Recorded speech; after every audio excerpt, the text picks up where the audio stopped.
Well, hello everyone and welcome back to my allotment on plot 1, and over here I have my pride and joy, which is the purple sprouting broccoli. I know it should be up here somewhere, and that's why I made these very high protective netting hoops, but it did have 2 attacks of caterpillars and it was transplanted, but you know, this is the best I've ever done, so I'll be taking this nice little bit here and taking that home to eat and hoping that I can then harvest the little small side shoots.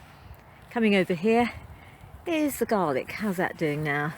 This is the Carcassonne white, which is doing really very well, and I will put the netting down again a little while longer. And coming over here we can finally see the Provence white, which again is looking not bad at all. And these are the broad beans, and they're doing quite well. I'm going to tie them up a bit more because this wind is really strong. I've taken the netting off today because if I go close, as you can see, they're getting flowers so they don't fall over, and they'll need to be pollinated by the insects.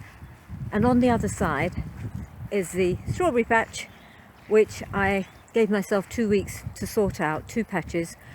I didn't realise we'd have 2 storms in those 2 weeks. Storm, is it Kira and Dennis? Is it Dennis? I can't remember. But I have cleaned this one up. I've taken quite a few little runners, which I know it's the wrong time of the year, but they seem to be surviving. But I'm not going to plant them back here. I'm going to have some Swiss chard here. I'm going to start a new bed of strawberries where the overwintering onions are, and see how that goes. On this side, as you can see, I haven't touched anything, but these are precious strawberries, so I will try to take some runners and see if they will survive, because the 3 types of strawberries here are Malwina, which is a late, they're all tasty, Gariguette, which is an early, and Frau Mietzer Schindler, which is a gorgeous strawberry, not always easy to cross-pollinate with. It needs to be cross-pollinated with another strawberry, but so far it has been working. Hello again everyone, I'm in my back garden on a very windy day, and over here are those strawberry runners that I took from the allotment. They are marshmallow. Well, I hope all 14 of them are marshmallow. I took great care to take them only from what I thought were the parent marshmallow plants, and when I dug them up they had little dark green leaves, and now as you can see all these lovely green leaves, bright green leaves are growing. So although it was mid-February that I dug them up, it just shows that you can still grow runners at very late in the year, so I'm quite pleased with that. I've kept them in the warmth for a while. I then put them in a cold unheated room for a while, then I've been hardening them off with putting them out with underneath a cloche, and now they're under a cloche the whole time, and eventually they'll be out as soon as this awful weather is over and Storm Jorge is over as well. In this tub over here are the ones I started on the next strawberry patch, but I don't know what they are, and I've got to pot those up. Eventually these will go in bigger pots because they're going to have to stay in big pots for a while. I've also fed them with a nitrogenous feed. Do you remember the liquid manure that I put in a bag and put in a trug and put in water? Well, I've watered that down a bit, and it's not a very scientific method as to how much you water it down. It is a bit what I'd call a finger in the air jobby, but I wanted them to get their leaves strong rather than fruit, because I won't allow them to fruit this year, and I'll be doing that to the strawberries on my allotment as well, and later on I'll give them some more potash. Before I talk about the potatoes, could I just mention again for the birds that I save the sort of fur from cats, dogs, foxes, horses right through the year, and then pop it in here and hang it from a string on the tree for the birds to make their nests. It works every year. It's normally about mid-March that I hang them, though I know that the birds are starting to build their nests now, but as it's so windy I'm going to wait a week or 2 before I put these on the tree for them. Then we come to the potatoes. Here I have my saved Charlotte potatoes. I'm not sure if you're meant to do this. I think you're meant to avoid pests or something like that, or depleting the soil of certain micronutrients. It doesn't count in this case because they have new soil in pots. But I tried to save them. I dug them up in December. I put them in a salad drawer of the fridge in a paper bag, and brought them out a few weeks ago, and they're sprutting. I do like that word. They're sprouting nicely, and because I felt a bit guilty and because my neighbours have got a liking for Charlotte potatoes, I went and bought some more. Having said that, they were quite reasonably priced at Wilko at something like £2.50 for 2 kilograms, but about £4 at B&Q and at garden centres. I've also got Swift over here. Let me just get it for you. Swift, which I've not grown before, but I'm going to try those out, and those have got to go into the ground really quickly because they're sprouting really well. And then I've got Kestrel, which I've not grown before, and those are sprouting very well, so they'll go into the ground probably tomorrow.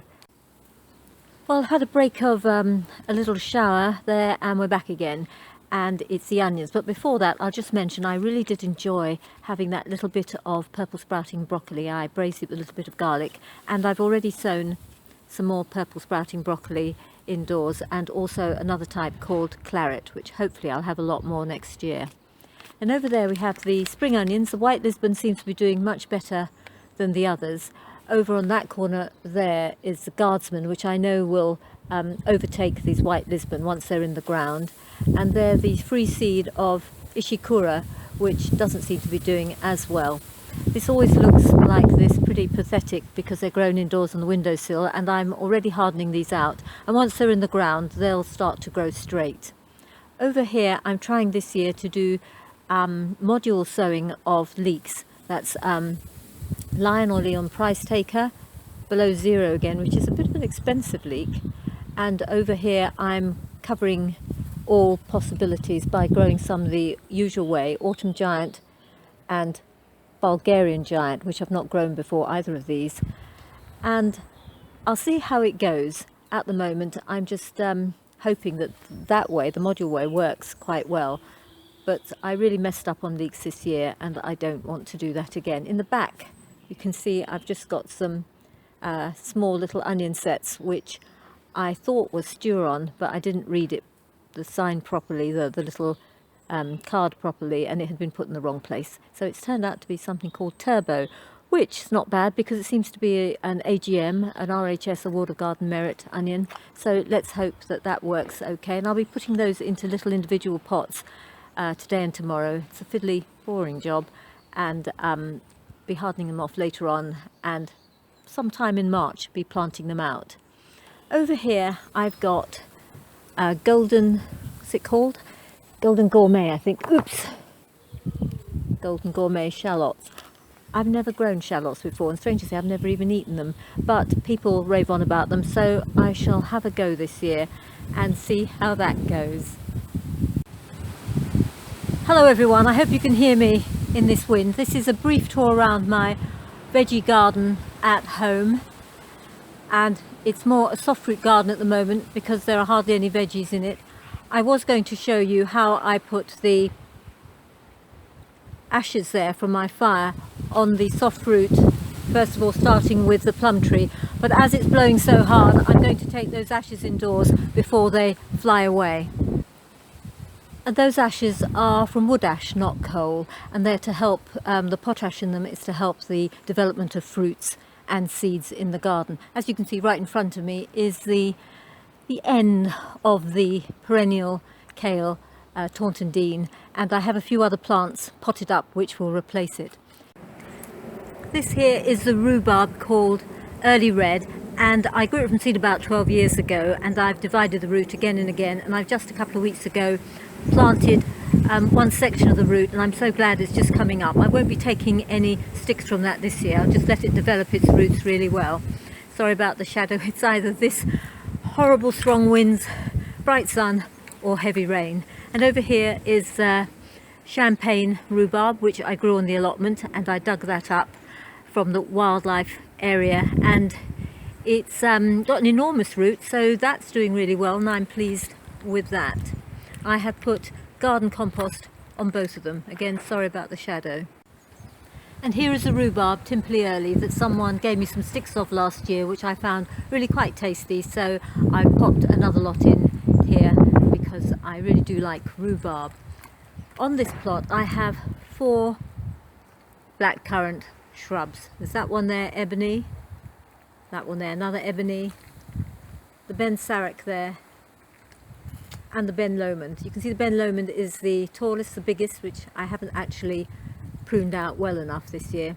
And the Ben Sarek is a mother plant for the 3 Ben Sareks I have on the allotment. And these 2 ebonies are really lovely berries. You eat them straight from the plant. They're not sour, they're big, and so they never make it to the kitchen. But if you really want to have good blackcurrant jam, then I'd use the blackcurrants from both of those plants because they have a far greater, more intense flavour. The reason why I don't like pruning too hard back when I first get a plant is that this one has taken 7 years to get to this size, and this one only 3 years because it wasn't pruned back really hard. And so in future I'll just do a little pruning for a cutting and then let it grow on. The pruning is just to help the other lower branches come up.